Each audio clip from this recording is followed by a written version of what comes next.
When people come to me, they often think that there's some sort of magic to integration. So we'll go through like a coaching or counseling, and they're like, yeah, but what about the psychedelic integration part?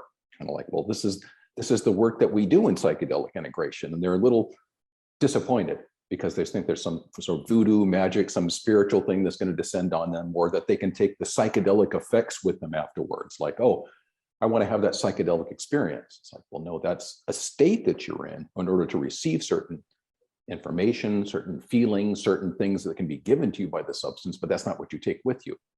But you're right, there's a very broad idea of what integration means, and it's usually kind of vague. It's kind of flowery and spiritual most of the time, in my opinion. I will say that mine is much more about, we get things that are given to us during these experiences outside of the spiritual or metaphysical. We can have certain information given to us by ourselves because we're co-creators in this experience. The substances are in effect the chef, but the pantry is us in our life experience.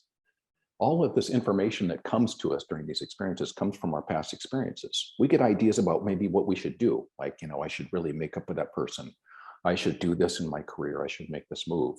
Some of those things are like the kind of information that people get as regrets on their deathbeds. They're incredible gifts that are given to us. But when we come back into this state, we're in a state of expanded awareness and consciousness, and we come back here and everything doesn't fit.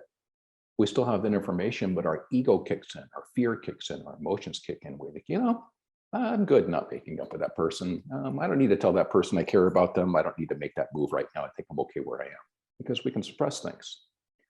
So it's about taking advantage of that neuroplasticity, that chemical soup that happens that allows me to make new neural connections. It doesn't necessarily make them. New neural pathways don't just form themselves most of the time. If I want a new neural pathway, I'm right-handed. I have to put this pen in my left hand and start writing like a kindergartner. Now I'm forging a new neural pathway. I'm making a new connection. I'm doing something different and uncomfortable. That's how you get changes into your brain. So to me, integration is about having some change or shift in the aftermath that's based on what you experienced during that journey.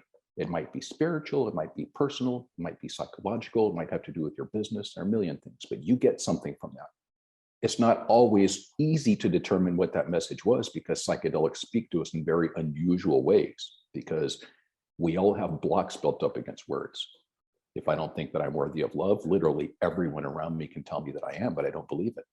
So psychedelics don't just hold up a sign that says you're worthy of love, because that doesn't work.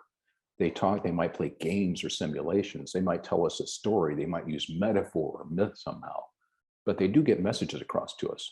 Once you figure out what that message is, it's how do you want to take that and make that a part of your life? Which part of that do you think you can pick off and make that a part of your daily practice, your everyday life, the way that you interact with people? It might be an attitude or perception shift.